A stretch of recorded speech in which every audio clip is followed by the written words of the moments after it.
स्वागत है सभी लोगों का जुजुत्सु काइसन सीजन 3 के अंदर। जी हाँ गाइस, ये फाइनली आ चुका है। तो आज की इस वीडियो के अंदर हम लोग एक्सप्लेन करने वाले हैं सीजन के पहले एपिसोड को। एपिसोड की शुरुआत में ही हम लोगों को काफी सारे एक्शन दिखा दिया जाता है। यहाँ पर हम लोग यूजी को देखते हैं जो कि एक काफी बड़ी कर्स एनर्जी से लड़ रहा है। इतनी बड़ी एनर्जी से लड़ते हुए भी वो बिल्कुल घबरा नहीं रहा। यहाँ पर बस हम लोग को यूजी की कूलनेस को दिखाया जा रहा है। वो आराम से चॉकलेट खाता हुआ उस एनर्जी से भाग रहा है। भागते भागते फाइनली वो कर्स एनर्जी उसे पकड़ ही लेती है, जिसके बाद वो कर्स एनर्जी यूजी को अब एक काफ़ी बड़ी बिल्डिंग के अंदर दे मारती है, जिस वजह से वह भी थोड़ा बहुत घायल हो जाता है। इस मौके का फायदा उठाकर वह कर्स एनर्जी उसे खत्म करने के लिए आती है, पर अब अचानक से कोई आता है और वहाँ पर एनर्जी के ऊपर हमला करके उसे खत्म कर देता है। हम देखते हैं कि उस कर्स एनर्जी को खत्म करने वाला और कोई नहीं बल्कि सभी का चहेता ओरारा फार्मर यूटा है, जो कि अब अपनी तलवार का यूज करके यूजी को मारने की कोशिश कर रहा है। ऐसा इसलिए क्योंकि लास्ट सीजन में तुम लोगों ने देखा ही होगा कि यूटा को ऑर्डर्स मिले सुकाने के वेसल यानी यूजी को मारने के लिए। दूसरी तरफ हम लोगों को अब दिखाया जाता है कि जेनिन क्लेन में अब एक मीटिंग हो रही है। आज यह डिसाइड होगा कि आखिरकार जेनिन क्लेन का अगला हेड कौन होगा, क्योंकि लास्ट सीजन में हम लोगों ने देखा था कि जो नोबिता जेनिन था वो पिछला हेड था, वो मर गया था। मीटिंग के अंदर अब हम लोगों को नोया जेनिन के नाम का बंदा दिखाया जाता है। वो भी दरअसल स्पेशल ग्रेड 1 का सोर्सर है। मीटिंग में आकर अब उसे दो बंदे दिखते हैं जिनका नाम ओगी और जेनिनची है।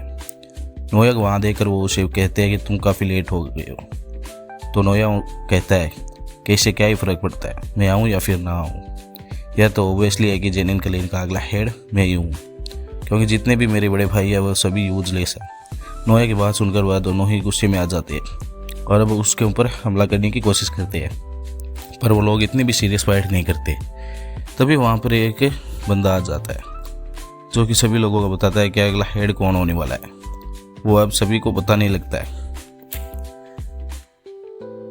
एक साथ आ जाओगे तब मैं तुम्हें इस मैसेज को दूंगा। इसके बाद वो लेटर पढ़ता है और वो बताता है कि सबसे पहले जो नाओया है वही जेनिन क्लैन का अगला हेड यानी कि 27th हेड बनेगा। और टोक्यो जुजुत्सु हाई वोल्ट के अंदर जितनी भी एसेट हैं और जितने भी कर्स टूल हैं और जेनिन क्लैन वोल्ट के अंदर जितने भी हैं वो सभी नाओया को मिलेंगे। इसके लिए उसे ओगी की या फिर जिनीची जेनिन की परमिशन लेनी होगी, तभी जाकर वो उन एसेट्स को कंट्रोल या फिर मैनेज कर सकता है। ये सुनकर नाओया गुस्से में आ जाता है कि उसे परमिशन लेनी पड़ेगी। जिसके बाद वो बंदा बताने लगता है कि लेकिन अगर किसी कारण की वजह से गोजो सातोरो मारा जाता है या फिर वो अपनी खुद की इच्छा अनुसार कोई काम करने की एबिलिटी को खो दे, तो ऐसे केस में टोजी फुशिगोरो के साथ हमने जो प्लेज किया था वो कैरी डाउन होगी, यानी कि मेगुमी फुशिगोरो को जेनिन क्लैन के अंदर ले लिया जाएगा और फिर उसे जेनिन क्लैन का अगला हेड बना दिया जाएगा और जितनी भी एसेट्स होंगी वो उसे मिलेंगी। ये सुनकर नाओया को काफी ज्यादा गुस्सा आ जाता है। जिसके बाद वो वहाँ से जाता हुआ कह रहा होता है कि ऐसे थोड़ी चलेगा, मेगुमी तो एक बच्चा है, उसे कुछ भी नहीं पता है, आखिर वो कैसे हेड बन सकता है। जिसके बाद वो अपनी नौकर से कहता है कि आखिरकार मेगुमी अभी कहाँ पर है, वो क्या कर रहा है। तो वो कहती है कि डिटेल में तो नहीं पता, पर मैंने सुना है कि वो टोक्यो के अंदर है, उसे काम दिया गया है यूजी इतादोरी को ढूंढने का। जिस पर अब नाओया पूछता है कि यूजी कौन है फिर, तो वो बताती है कि यूजी सुकुना का वेसल है। जिस पर अब नाओया कहता है कि ऐसी बात है तो ये बात हायर अप्स को बताओ कि मैं जाकर सुकुना की वेसल को मारूंगा।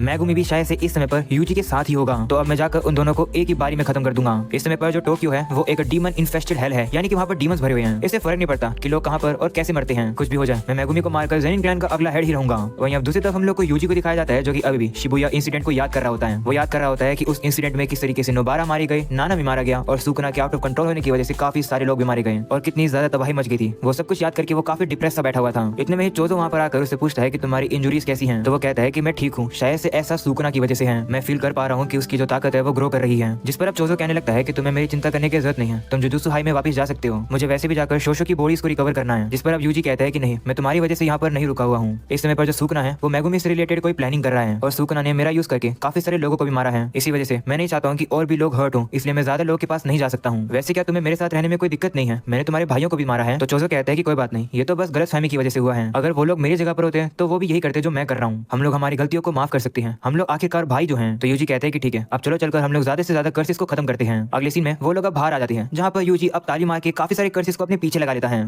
पानी के अंदर से भी अब काफी ज्यादा पावरफुल कर्सेस निकलकर उसके ऊपर हमला करने लगते हैं। पर क्योंकि हमें पता है कि यूजी नॉर्मल लोगों से ज्यादा पावरफुल है, इसलिए वो काफी तेज भागकर उन कर्सेस से पीछा छुड़वा रहा होता है। वो ये कोशिश कर रहा होता है कि ज्यादा से ज्यादा कर्सेस उसके पीछे आ सके। अगेन हम लोग को अब यहाँ पर काफी ज्यादा कमाल की एनिमेशन दिखाई जाती है। एनिमेटर्स ने सही में कमाल का काम किया है। एक बार कमेंट सेक्शन में एनिमेटर्स की तारीफ कर देना। देखते देखते हम लोग अब देखते हैं कि यूजी के पीछे तो अब काफी ज्यादा ही कर्सेस पड़ चुके हैं। वो अब उन सभी लोगों को भगाता हुआ एक टनल के अंदर ले आता है। टनल के अब थोड़ा अंदर आने के बाद हमें पता चलता है कि चोजो वहीं पर ही वेट कर रहा था और अब जैसे ही यूजी इशारा करता है, चोजो अपने ब्लड आर्ट का यूज करके उन कर्स एनर्जी को आराम से खत्म कर देता है। जिसके बाद हम लोग अब देखते हैं कि अचानक से एक और काफी पावरफुल सी कर्स एनर्जी अब चोजो को ही मारने वाली है। पर अब चोजो बिल्कुल भी डरता नहीं है क्योंकि उसे पता है कि उसे यूजी बचा लेगा और अब ऐसा ही होता है। जिसके बाद अब यूजी आकर एकदम से उस कर्स एनर्जी को काफी पावरफुल मुक्का मार देता है और अब उसे एक ही बारी में खत्म कर देता है। ये देखकर तो चोजो भी काफी इंप्रेस हो जाता है और कहने लगता है कि यूजी का जो कर्स एनर्जी पर कंट्रोल है वो काफी अच्छा है और उसकी ताकत तो अलग ही लेवल पर है। सही में वो एक असली डीमन गॉड है और ऊपर से वो तो पूरी तरह से रिकवर भी नहीं हुआ है। चोजो तारीफ करके कहता है कि आखिरकार तुम मेरे छोटे भाई जो हो। जिस पर अब यूजी कहता है कि तुम कितनी बार मुझे अपना भाई बुलाओगे? तो वो कहता है कि जितनी बार हो सके मैं बुलाऊंगा, हम लोग भाई हैं। तुमने अपने फादर के फोरहेड को देखा ही होगा, उनके फोरहेड पर भी स्टेजेस थे, है ना? तभी अचानक से हम लोग अब देखते हैं कि नाओया यहाँ पर पहुंच चुका है। वो अब देखकर कहता है कि लगता है कि मैगुमी अभी तक यहाँ पहुंचा नहीं है।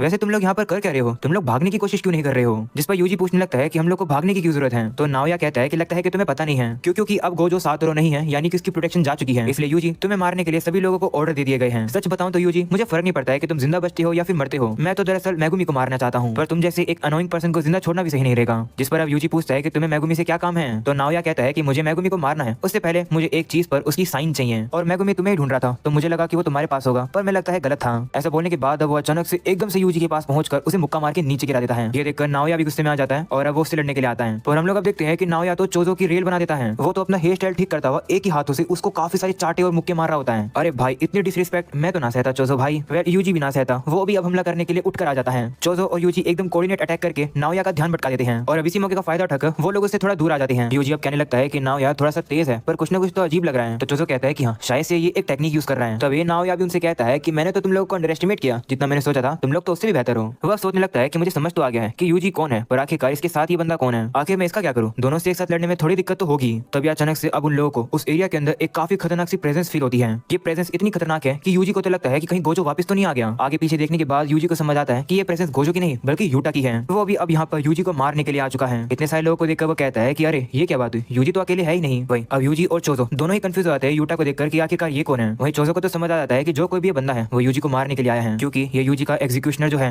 तभी यूटा अब अचानक से छलांग लगाकर पीछे आ जाता है। हम देखते हैं कि यूटा की छलांग ही इतनी पावरफुल है कि सामने वाली वो जगह ही टूट जाती है। सिर्फ हल्की सी लैंडिंग करने से ही वो अब अपनी तलवार निकालकर उन सभी लोगों से लड़ने के लिए तैयार हो जाता है। जो देखकर नाओया कहता है कि रुको, मैं तो तुम्हारी ही साइड हूँ, तुम यूटा ओकोत्सु हो, है ना? ये नाम सुनकर यूजी को याद आता है कि मैगुमी ने यूटा के बारे में उसे बताया था कि यूटा एक स्पेशल ग्रेड सोर्सरर है, बिल्कुल गोजो की ही तरह। ये जानकर वो भी उससे लड़ने के लिए तैयार हो जाता है। जिसके बाद यूटा भी अब नाओया से कहता है कि आखिर तुम कौन हो? तो वो कहता है कि मैं नाओया ज़ेनिन हूँ, मैं माकी का कजन हूँ, तुम्हारी ही तरह मुझे भी ऑर्डर दिए गए हैं यूजी को मारने के लिए। भाई ये सब कुछ अब देखकर चोजो अब यूजी से कहता है कि हमें यहाँ से जाना होगा। जो नाओया है उसकी स्पीड काफी ज्यादा हाई है और उसके पास ट्रिक्स भी हैं, उससे भागने का कोई भी फायदा नहीं है, तो मैं उसे यहाँ पर रोकने की कोशिश करूंगा। वहीं दूसरी तरफ नाओया जो है वो तो यूटा से डील कर रहा है। वो कहता है कि मैं तुम्हारे बीच में नहीं आऊंगा, मैं चोजो को रोक लूंगा, बदले में अगर तुम इतादोरी को मार दो तो मैं चाहता हूँ कि थोड़े समय के लिए तुम इसके बारे में बॉस को मत बताना। दरअसल मैं किसी से मिलना चाहता हूँ, मैं यूजी को एक चारी के तौर पर यूज करूंगा। ये सब सुनकर चोजो अब यूजी से कहता है कि ये लोग तुम्हें टारगेट कर रहे हैं, कुछ भी हो तुम्हें यूटा से लड़ने की कोशिश नहीं करनी है, कोशिश करो कि तुम उससे भाग जाओ। वो बिल्कुल सातोरू गोजो की तरह है, अगर तुम उससे लड़ोगे तो तुम मारे जाओगे। ऐसा बोलकर अब वो यूजी से कहता है कि जाओ, हम लोग काफी जल्द कल वाली लोकेशन पर ही मिलेंगे। वहीं दूसरी तरफ यूटा तो नाओया की बात मान जाता है। वो कहता है कि ठीक है, मैं चोजो को तुम्हारे हवाले छोड़ रहा हूँ। वहीं यूजी अब जैसे ये बात सुनता है वो अब यहाँ से भागने की कोशिश करता है, पर अब वो देखता है कि यूटा तो उसके पीछे आ चुका है। ये देखकर वो हैरान हो जाता है और सोचता है कि यूटा तो बहुत तेज है, आखिरकार तलवार पकड़ते हुए कोई ऐसे कैसे भाग सकता है। वहीं यूजी की स्पीड देखकर तो यूटा भी हैरान हो जाता है, वो सोचता है कि यूजी तो तेज है। वहीं दूसरी तरफ हम लोग अब देखते हैं कि चोजो अपनी पावर का यूज करके यूटा के रास्ते को रोकने की कोशिश कर रहा था, पर नाओया उसके प्लान को फेल कर देता है और कहता है कि तुम ब्लड मैनिपुलेशन कर सकते हो, है ना? पता नहीं तुम्हारे पास ये टेक्निक क्यों है, तुम बस ब्लड से पियर्सिंग कर सकते हो, पर इसे अच्छे से यूज करने के लिए तुम्हें टाइम लगता है कि मुझे बताने की जरूरत ही नहीं है कि तुम्हारा खेल यहीं खत्म हो जाएगा। तो चोजो कहता है कि तू अपनी चिंता कर, तुझे क्या लगता है कि तुम मेरे छोटे भाई को हाथ लगा पाएगा? मैं तुझे ऐसे थोड़ी जाने दूंगा जिंदा। दूसरी तरफ सीन अब वापस से प्रेजेंट का आता है। ये सीन हम लोगों ने स्टार्टिंग में ही देखा था, जहाँ पर यूटा हमला करके यूजी को नीचे गिराया हुआ है। तभी यूजी छलांग लगाकर उसके अटैक से बच जाता है। यूटा फिर से हमला करने वाला होता है, तभी यूजी भी काफी तेजी से पीछे आ जाता है। ये देखकर यूटा फिर से शॉक हो जाता है। वो सोचता है कि मैं श्योर था कि मेरा हमला इसे लगेगा, पर नहीं लगा। ऐसा बोलकर अब वो जाकर फिर से यूजी के ऊपर काफी सारे हमले करता है, पर यूजी अब उसके सभी अटैक्स को डॉज कर रहा होता है। लेकिन अब यूटा खतरनाक सी छलांग लगाकर यूजी को पीछे गिरा देता है, वो भी रोड पर। ऐसे करके यूटा उससे कहता है कि क्या तुम मेरे पावर अप को देखकर हैरान हो गए? दिखने में मैं तुम्हें पावर टाइप नहीं लग रहा हूँ, है ना? वह पर यूजी भी सोच रहा होता है कि यूटा के पास पावर नहीं है, पर फिर भी उसकी जो कर्स एनर्जी का आउटपुट है वो काफी खतरनाक है। तुम्हें पता ही होगा कि ऐसा क्यों है, ऐसा इस वजह से क्योंकि उसके पास रीका जो है।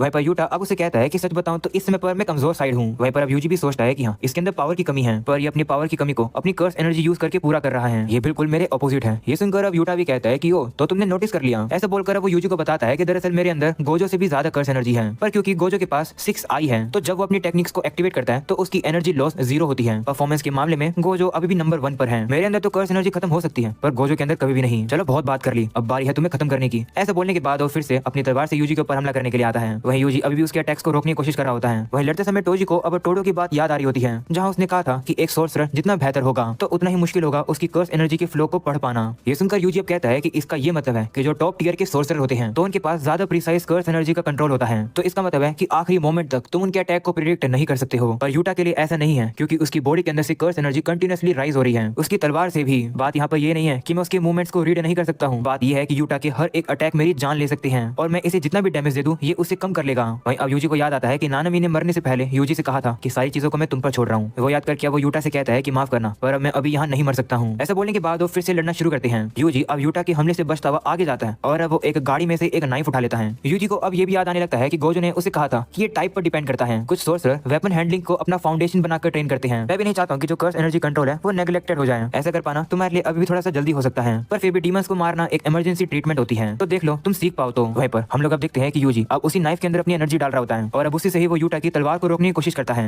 ये देखकर यूटा भी अब उसे कहता है कि तुम्हारा ज्यादा फोकस मेरी तलवार पर है, ना कि मुझ पर। ऐसा बोलकर यूटा अब यूजी के पेट में लात मार देता है। वहीं यूजी का भी अब बैलेंस बिगड़ने वाला था। इस मौके का फायदा उठाकर यूटा अब तलवार से उसे मारने वाला होता है, पर यूजी अब उस नाइफ को आगे कर लेता है, लेकिन यूटा की तलवार की वजह से वो नाइफ भी टूट जाता है और अब यूटा की तलवार तो यूजी को भी काफी घायल कर देती है। हम देखते हैं कि यूटा की तलवार अब जमीन में गिर जाती है। ये देखकर यूजी लात मार के अब उसकी तलवार को ही तोड़ देता है। ये देखकर तो यूटा भी हैरान रहता है। वो कहता है कि इसने तो मेरी तलवार को तोड़ दिया। खैर मुझे इतना हैरान नहीं होना चाहिए, क्योंकि है तो ये गोजो का ही स्टूडेंट। लगता है कि जितना मैंने सोचा था ये उतना ईजी नहीं है। वहीं पर अब यूजी तो वापस से खड़ा होकर अब यूटा से लड़ने के लिए फिर से आगे बढ़ रहा होता है। वो कहता है कि मेरी चोट इतनी गहरी नहीं है, इस समय पर हम दोनों के पास ही वेपन नहीं है, मैं अभी से जाकर हरा सकता हूँ। ऐसा बोलकर यूजी अब जा ही रहा होता है, पर अब अचानक से वहाँ पर रीका आ जाती है, जो कि अब पूछने लगती है कि तुम लोग क्या कर रहे हो। वहीं पर अब रीका को देखकर तो यूजी काफी ज्यादा डर जाता है। वहीं अब यूटा तो रीका से कहने लगता है कि कुछ नहीं, हम लोग बस खेल रहे हैं। दूसरी तरफ यूजी भी अब सोचने लगता है कि आखिर ये रीका क्या है, क्या ये शिकिगामी है, आखिरकार ये क्या है, मैं तो बिल्कुल भी हिल नहीं पा रहा हूँ। वहीं पर हम लोग अब देखते हैं कि यूटा अब धीरे धीरे करके आगे बढ़ता है। वो अब रीका से कहता है कि इसी तरीके से यूजी को पकड़े रखो। वहीं यूजी अभी भी काफी कोशिश करता है बाहर निकलने की, पर वो हिल ही नहीं पा रहा होता है। वो सोच रहा होता है कि आखिर रीका क्या है, आखिर ताकत क्या है। वहीं इससे पहले कि वो बाहर निकल पाता तभी यूटा अपनी टूटी हुई तलवार को ही लेकर यूजी के अंदर गाड़ देता है और अब वो यूजी से कहता है कि मुझे माफ करना। ऑलराइट गाइस, तो इसी के साथ पहला एपिसोड यही खत्म होता है। क्या तुम्हें लगता है कि यूजी यहाँ पर मर जाएगा? अगर तुम्हें ऐसा लगता है तो कमेंट सेक्शन में जरूर बताना। एनीवेज काफी जल्द मैं एपिसोड 2 भी अपलोड कर दूंगा, तो अगर तुम लोग चैनल पर नए हो तो सब्सक्राइब करके ऑल नोटिफिकेशन फटाफट से ऑन कर दो। जितना हो सके इस वीडियो के ऊपर ज्यादा से ज्यादा लाइक कर दो। तो मिलते हैं नेक्स्ट एपिसोड में, तब तक के लिए पीस आउट।